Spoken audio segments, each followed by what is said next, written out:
बड़े complex matter है सैयद मोहम्मद अली साहब, हमारे लिए इसको आसान तरीन करके बताएं क्योंकि बड़े तहफ़्फ़ुज़ात हैं इस वक्त दोनों जानिब से। विफाक ये कहता है कि हम जब सूबों को सब कुछ दे देते हैं तो हमारे पास कुछ बचता नहीं है और विफाक बिल्कुल कंगाल हो जाता है, सूद की अदायगी ये वो सब कुछ लेके हमारे हाथ खाली हो जाते हैं और सूबे अमीर होते हैं। सूबे ये कहते हैं हमें हमारा शेयर सही तरीके से नहीं मिलता, डिस्ट्रीब्यूशन जो होती है वो जिसकी आबादी ज़्यादा है उसको चली जाती है और जिसने कमाया ज़्यादा है उसको मिलती नहीं है। तो क्या ये जो तजावीज़ अब मुरतब की गई हैं ये इन इश्यूज़ को केटर कर रही हैं, इनको रिजॉल्व करेंगी? बहुत शुक्रिया अलीना, बड़े अहम मौजू पे आपने मदऊ किया। देखिए, पहला मेरा इनिशियल जवाब इस पे ये है कि वफाक कंगाल हो नहीं जाता, वफाक कंगाल हो चुका है। और हर जो हुकूमत मार्ज़ वजूद में आती है वो बाद में बताती है कि जी ये मसला हो गया वो हो गया। जब वो अपोजिशन में या सूबे में होती है तो उसको उनका कंसर्न नहीं होता। दूसरी बात ये है कि ये जो तजावीज़ अभी आपने शेयर की हैं, मैं बिल्कुल फ्रैंकली कहता हूँ कि ये ऊँट के मुंह में ज़ीरे के बराबर भी नहीं है, क्योंकि इस वक्त पाकिस्तान के फ्यूचर का या पाकिस्तान की सलामती का जो सबसे बड़ा मसला है वो NFC अवार्ड है। इस वक्त हमने ये फ़ैसला करना है कि हमने पाकिस्तान को एज़ आ रियासत मौजूदा शक्ल में बरकरार रखना है या NFC को बरकरार रखना है। अच्छा, ये इतनी मैं संजीदा गुफ्तगू इसलिए कर रहा हूँ। पहली बात ये है कि जब NFC बनाया गया था उस वक्त बुनियादी तौर पे आसान अल्फाज में आपकी जो टैक्स की वफाक की आमदनी थी उसके वो आप समझें कि 3 गुना से भी ज़्यादा थी आपको जो डेट सर्विसिंग करनी होती थी। तकरीबन 450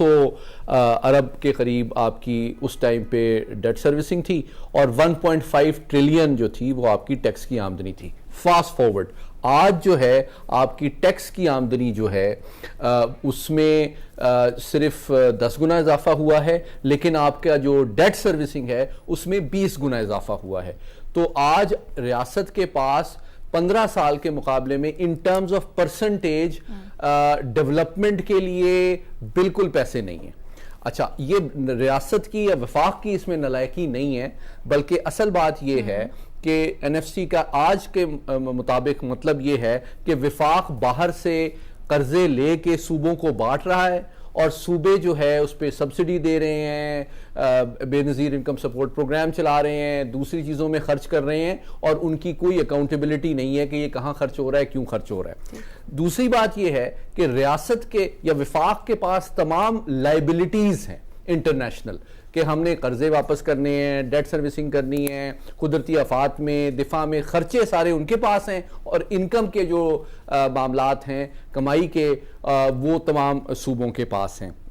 दूसरी बात यह है कि कोई अकाउंटेबिलिटी नहीं है सूबों के ऊपर कि जो वो खर्च कर रहे हैं कहाँ कर रहे हैं उसका असर हो रहा है नहीं हो रहा। तीसरा पहलू यह है कि डुप्लीकेशन बहुत ज़्यादा है तालीम में और सेहत में, वफाक के पास भी है और नीचे भी सूबों में भी वो इदारे ऐसे बने हुए हैं जो कि मतलब उनकी मैन पावर और इदारों को चलाने पे भी खर्चा हो रहा है। और आखिरी बात यह है कि जो मनी बिल है वो सिर्फ कौमी असम्बली से पास होता है, वो सेनेट में तो जाता ही नहीं है। इसके नतीजे में और इसका ताल्लुक हमारी कल की बहस से है कि चूंकि एक बड़ा सूबा है तो प्रैक्टिकली असम्बली में मेजॉरिटी, सिंपल मेजॉरिटी एक सूबे के मेंबरान की है, तो उसकी मर्जी के खिलाफ बाकी सूबे तो बिल पास ही नहीं कर सकते। तो इन तमाम मसाइल का जो इनिशियल और हकीकत पसंदाना हल है वो 3 चीज़ों में है। पहली बात यह कि ये जो रेशो है 57.5 और 43.5 की, इसको रिव्यू करने की ज़रूरत है। नंबर 2 ये कि जो कर्जे आमदनी और अखराजात हैं उनका भी मुतनासिब शेयरिंग सूबों और वफाक के दरमियान होना चाहिए। सिर्फ ये नहीं हो सकता कि वफाक जो है कर्जे लेता रहे और जो है वो खर्चे जो है वो सूबे करते रहें। इनकम जनरेट करना भी NFC के मुताबिक सूबों की एक जिम्मेदारी बनती है। तीसरी बात यह कि जो डुप्लीकेशन है जिन मामलात में उनको भी, उन इदारों को भी कम करना और मैं समझता हूँ ख़त्म करने की जानिब हमें जाना चाहिए।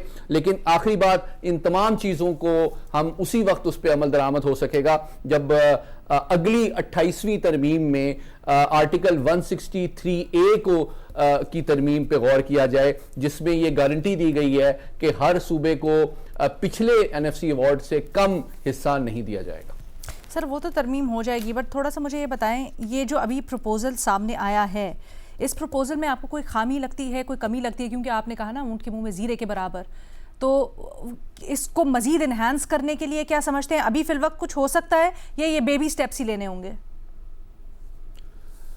मैं समझता हूँ ये शायद हुकूमत की तरफ से टेस्टर है, सिर्फ मूड देखने के लिए। अच्छा। क्योंकि कई सूबे जो है, मैं नाम नहीं लेना चाहता, वो बहुत ही कैंडिडली और बबांगे दुहल वो इसको अपोज कर रहे हैं, क्योंकि वो 18 अमेंडमेंट को और NFC अवार्ड को चैंपियन किसी से भी ढका करते छुपा हैं। नहीं है, आप नाम ले ले, सिंध और खैबर पख्तूनख्वा। जी हाँ, बिल्कुल। देखें, क्योंकि इस वक्त ये जो निज़ाम है ये सस्टेनेबल नहीं है। इस वक्त वफाक के पास पैसे नहीं है। 6000 अरब का जो इजाफा हो रहा है हमारे डेट में हर साल, वो लेना और सूबों का उन आप समझें कि उन बैरूनी कर्जों के ऊपर जो है इन्हिसार करना या उसके ऊपर सियासत करना, ये जो मॉडल है ना पॉलिटिकल इकोनॉमी का, ये मैं समझता हूँ पाकिस्तान अफोर्ड कर ही नहीं सकता। नहीं है। भट्टी साहब, ये जो तजावीज़ सामने आई हैं, आज आपकी इसके ऊपर क्या राय है? क्या आप मुत्तफिक हैं इससे?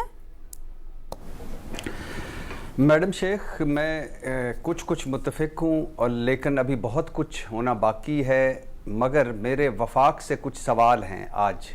आज वफाक जो रो रहा है ना, दोवें बाई गल विच आ जावण हुंदे वैन किसे दे ना दे, तो ये जो किसी के नाम पे वैन हो रहे हैं, रो रहा है जो वफाक, क्यों रो रहा है? पहले तो मुझे ये बताएं कि 18वीं तरमीम के बाद अभी मोहम्मद अली साहब ने कहा डुप्लीकेशन, डबलिंग, मैं इसको 2 नंबरी कहता हूँ, ये 2 नंबरी है। 18वीं तरमीम के बाद इतनी वजारतें और इतने महकमे वफाक के पास क्यों हैं? किस मर्ज़ की दवा हैं ये वजारतें, ये महकमे क्यों रखे गए हैं? कहाँ से आए ये झुमके? किसने पहनाए ये झुमके? कौन लाया ये झुमके? क्यों, किस लिए? दूसरी बात, ये शहबाज शरीफ साहब ज़रा बताएं कि इस मुल्क की हालत क्या है, अवाम की हालत क्या है? 60 के करीब इन्होंने वजीर, मशीर, मुआवनीन, कोऑर्डिनेटर रखे हुए हैं भांत भांत के। क्यों, किस लिए?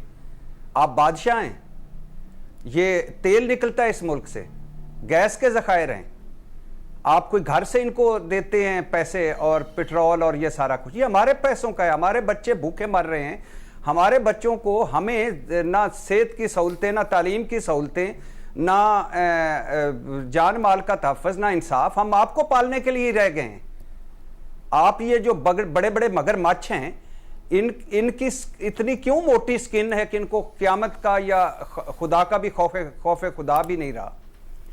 इतने इखराजात वफाक के क्यों हैं? अभी हर बजट में ऐवान सदर का बजट बढ़ गया, तो पता नहीं गड्डियां, तो पता नहीं बाग, ऐवान सदर एक बाग भी है, और उस बाग दे माली भी ने, और अरकान पार्लियामेंट की तनख्वाहें, जजों की तनख्वाहें, वजीरों की तनख्वाहें। ये क्यों भाई? आपको नीचे नजर नहीं आ रहा क्या हो रहा है? आपको कोई खौफ खुदा नहीं है? क्या साफ पानी नहीं 80% आबादी के पास? डंगर अस्पताल हो गए हैं, यूरोपीय यूनियन के अस्पताल, हमने यूरोपीय तर्ज के अस्पताल बना दिए, और सारा खानदान लंदन जाता है। मरियम नवाज साहब जनेवा ते, कोई लंदन ते, कोई दुबई ते, कोई कुछ, इधर यूरोपीय अस्पताल जो हैं इंतजार कर रहे हैं उनका। फिर जब NFC अवार्ड बन रहा था, जब फार्मूला तय हो रहा था, तो कोई एक बंदा इतनी दूर अंदेशी उसमें नहीं थी, इतनी रत्ती भर अकल नहीं थी कि आगे चलकर क्या होगा इसका। आज रो रहे हैं, प्रेशर पे सूबों को नहीं करना चाहिए, सूबों के इख्तियारात ते जमहूरियत छुई मुई ते सूबाई खुद मुख्तारी छुई मुई, और मुल्क छुई मुई हो गया है, 25 करोड़ छुई मुई हो गए हैं। आप किन चक्रों में पड़े हुए हैं? आपको ये तो खैर जो हम पर मुसल्लत है, ये तो हम में से है ही नहीं, ना इनके खाना पीना, ना पहनना, ना आना, ना जाना, पोशाकें बाहर की, खुराकें बाहर की, औलादें बाहर, जदादें बाहर, इनका तो तल्लक कोई नहीं। लेकिन बाकी मुल्क तो इधर है ना भाई। और फिर इस चक्कर में मैं आज तक हैरान हूं कि अब एक अरसे तक मैं तो जब भी देखता हूं, कोई इस मुल्क में तरमीम हो, कोई फैसला हो, कोई कानून साजी हो, ना उससे मुल्क को कोई फायदा होता है, ना उससे अवाम को कोई फायदा होता है। ऊपर से 26वीं आईनी तरमीम का इस मुल्क को क्या फायदा होगा? 27वीं आईनी तरमीम का क्या फायदा होगा? इलेक्शन एक्ट में तरमीमों का इस मुल्क और कौम को क्या फायदा हुआ? नैब तरमीम में इस मुल्क और कौम को क्या फायदा हुआ? कुछ तो मुझे बताएं कि ये किस लिए आप कर रहे हैं। एक इलीट कैप्चर है, वो उसको मजबूत कर रहा है, वो उसको मजबूत कर रहा है, वो उसको मजबूत कर रहा है, वो उसको मजबूत कर रहा है, और नीचे हम कमजोर पड़े हुए हैं। और फिर मैडम शेख बार बार कितनी बार डिस्कस कर चुके हैं कि 18वीं आईनी तरमीम के बाद सूबों ने सूबाई मालियाती कमीशन बनाना था, इजलास बुलाना था, बल्कि इजलास बुलाने थे और तय करना था कि किस शहर को कितना पैसा देना है, किस शोबे को कितना पैसा देना है। वो छोड़ दें मजबूत बल्दियाती निज़ाम, वो छोड़ दें, वो तो इनकी प्रायोरिटी में नहीं है। वो भी छोड़ दें, जो तालीम और सेहत की मुझे मुफ्त सहूलतें मिलनी थी वो भी छोड़ दें, लेकिन ये जो मालियाती कमीशन नहीं बना सके। फिर मैडम शेख NFC अवार्ड में कई बार कह चुका हूं कि पूरा तब्दील होना चाहिए, नए सूबे बनने चाहिए और सूबों के इख्तियारात में कमी होनी चाहिए। ये 18वीं आईनी तरमीम के बाद साबित हो गया है कि सूबों में ना कैपेसिटी है, ना कैपेबिलिटी है, ना कुछ ये डिलीवर कर सकते हैं। और आखिरी बात मैडम शेख, छोड़ दीजिए वफाक कंगाल हो जाता है पहले साल। शहबाज शरीफ साहब के दौरे तो नहीं कम हो रहे, आसिफ अली जरदारी साहब पता नहीं किस खुशी में दौरे कर रहे हैं, खातून अव्वल भी साथ है, बिलावल भुट्टो भी साथ है। सिर्फ 2 जुमले से मैं अभी सिर्फ 2 जुमले मैं आपको बता, खातून अव्वल साथ, बिलावल भुट्टो साथ, सारा खानदान साथ, सारा पैसा सूबे ले जाते हैं। मुझे सिर्फ एक बात बताएं कि जो सूबों को पैसे मिलते हैं वो किधर जाते हैं? मुझे बताएं बलूचिस्तान में कितने शहरों में तरक्की हुई है? खैबर पख्तूनख्वा में मुझे तालीम का हाल बता दें, सेहत का हाल बता दें, सिंध का बता दें। बिलावल भुट्टो साहब ने जो शक्ल बनाई थी, एक साफी ने आप बिल्कुल सही रहे, आपकी एक लफ्ज के ऊपर और लफ्ज के ऊपर नुक्तों के ऊपर भी इत्तेफाक। लेकिन सर मुझे एक चीज बता दें जरा, माजरत सर, एक सेकंड में, मैं बड़ा टाइम हो गया, आगे भी जाना है सर, मुझे सिर्फ इतना बता दें, मैं कंफ्यूज इसलिए हो गई हूं। आगे किधर जाना है मैडम शेख? सर मजहर अब्बास साहब के पास प्रोग्राम है। जी सर। अच्छा मजहर भाई के पास, ठीक है। सर आप सवाल सुन लें सर, ये रेलेवेंट है। सर मुझे सिर्फ इतना, आई एम सॉरी, बिल्कुल मुझे हंसी नहीं आई इस जुमले के ऊपर। मुझे ये बता दें सर, आप कहते हैं, मुझे आई है सर, थैंक यू सर, आप ये कहते हैं कि जो सूबों को वसाइल गए वो कहाँ गए पता नहीं है, फिर आप कहते हैं विफाक के पास जो वसाइल हैं, विफाक के तो खर्चे ही इतने हैं, वो गैर ज़रूरी चीज़ों के ऊपर कर रहे हैं। तो मुझे बताएं फिर हो क्या, करें क्या जिससे आगे सही डिस्ट्रीब्यूशन हो? विफाक ने हमारे सामने एक तजवीज़ रख दी है, आप उससे मुत्तफिक हैं, नहीं हैं, आपकी कोई तजवीज़ है इसके ऊपर, इसको बेहतर किस तरह से करें? मैडम शेख बहुत दफ़ा कह चुका हूँ कि पहली बात है कि ये जो हम पर मुसल्लत हैं, असल मसला ये है हमारा, जब तक ये है हम इन्हीं भंबल भूसों में पड़े रहेंगे। तो दूसरी बात, ये निज़ाम, सुन लीजिएगा, मैं माज़रत चाहता हूँ। दूसरी बात, ये जो मौजूदा निज़ाम है ये नकारा हो चुका है, फरसूदा हो चुका है, बदबूदार हो चुका है।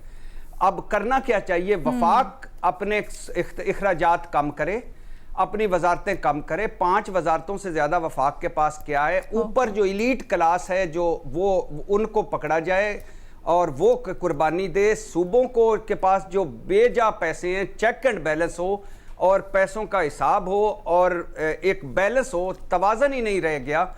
और जिन महकमों के पास ज्यादा पैसा जाता है उन महकमों को कोई कटौतियां लगाई जाए। कुछ सीधी बात है, सारी मिस मैनेजमेंट है, मैनेजमेंट की बात है मैडम शेख, नीयत की बात है। ओके